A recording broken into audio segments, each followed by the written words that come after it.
Hey everybody, so I still been reading this book about Harriet Tubman. It's called The Road to Freedom by Catherine Clinton.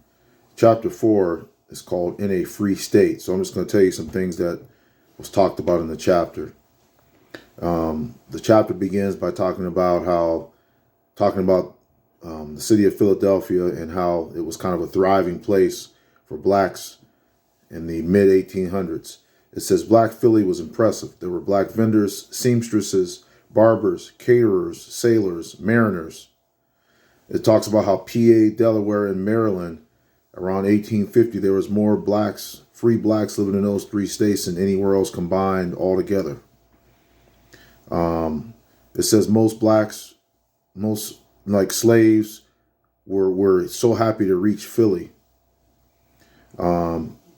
The first Black National Convention was held in 1831.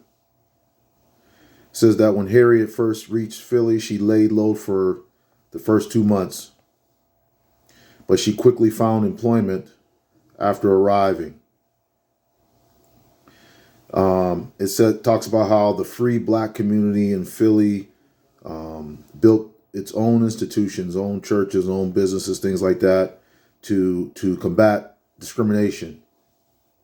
Religion was the first means for black self-improvement. It was the first time Harriet even visited.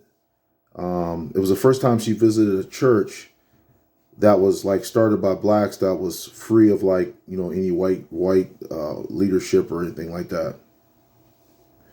One of the biggest fears of free blacks living in the North was that they would be kidnapped and taken back down south and sold.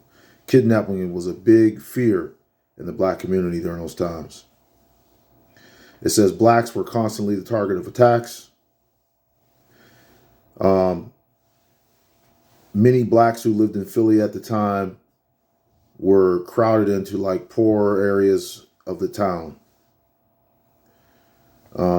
It says in the 1850s, Harriet not only had aspirations, started to care about herself, but had aspirations that all blacks would be free. So these were the beginnings of her starting to want to free other slaves.